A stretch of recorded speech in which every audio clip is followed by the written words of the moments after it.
make sacrifices. One of the things in my life in high school, I just liked listening to music a lot and knowing, keeping up with all the bands and stuff.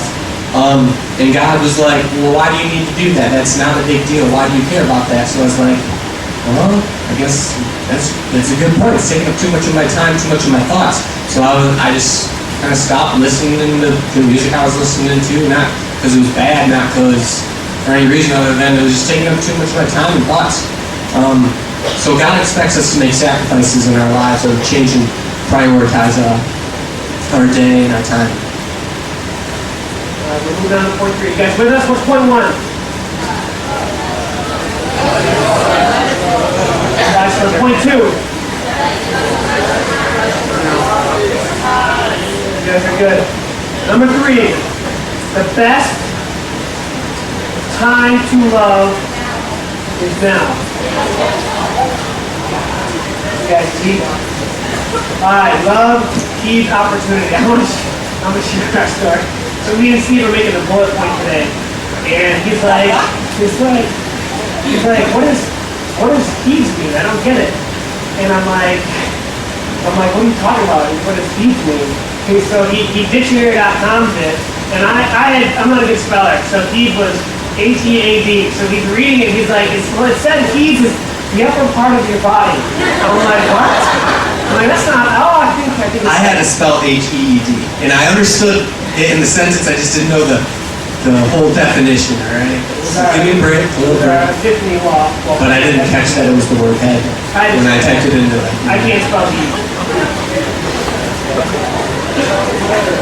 We were confused because head was heat and we didn't get what we wrote. I saw the definition said the upper part of the body, and I didn't notice that I typed in head. Yeah, we're in it. Yeah. Alright.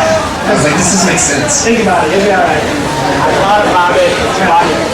Alright, the best time to love is now.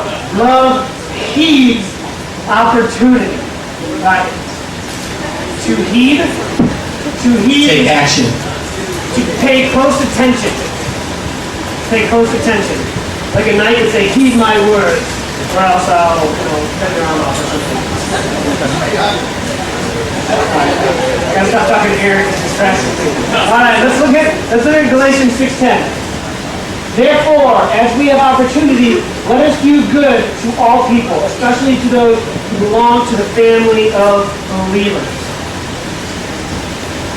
Love heeds opportunity. I would challenge you guys, look for opportunities to show love. And that's one of the things we're going to be doing in 40 Days of Love. You're going to have days where we challenge you to look for opportunities.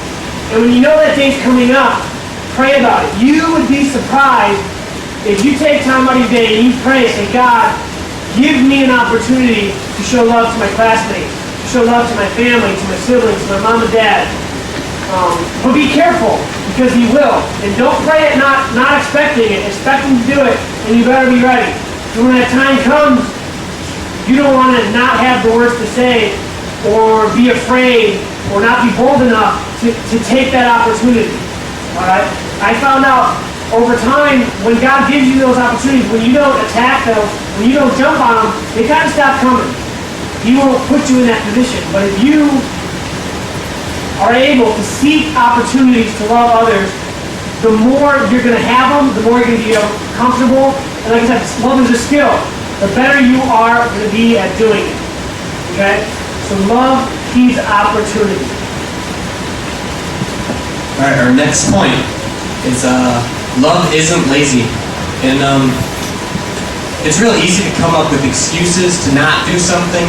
Like Matt was talking about earlier about how he was being a bad boyfriend. He didn't.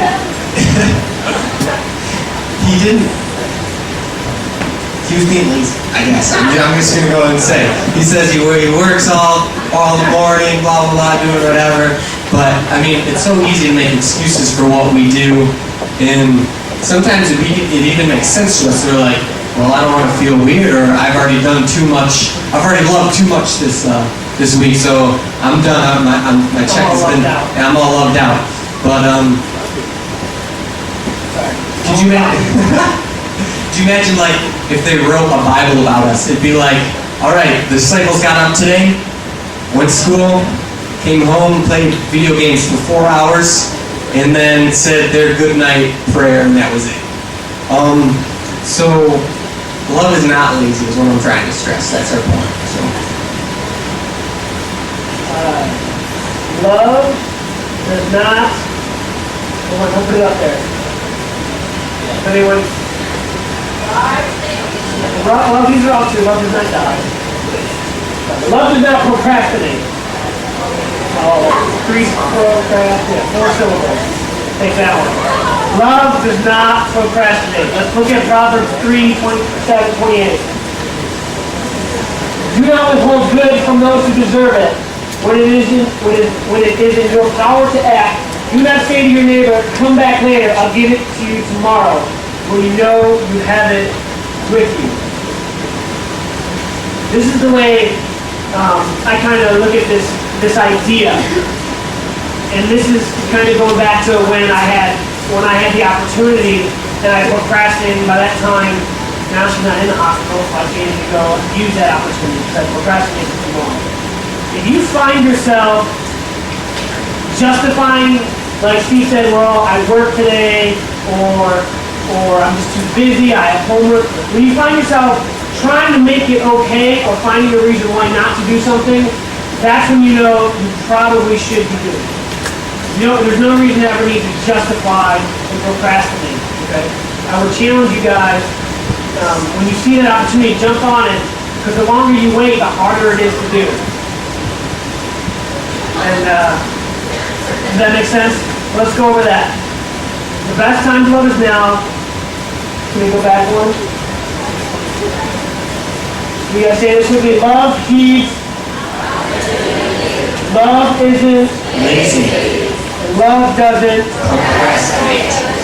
Alright, if the band can come up. Can come on the whole band? No. You guys come up in a minute.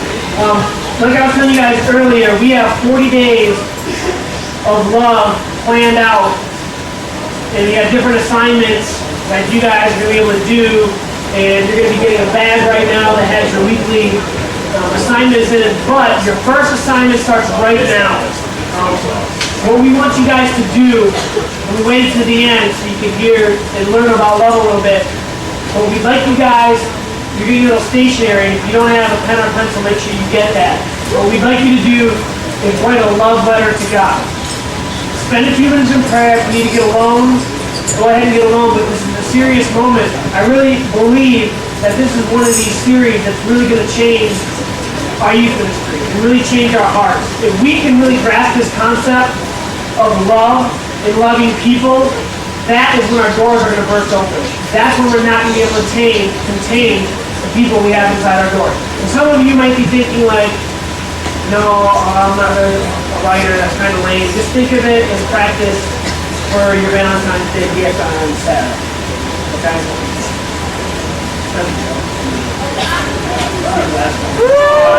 Okay?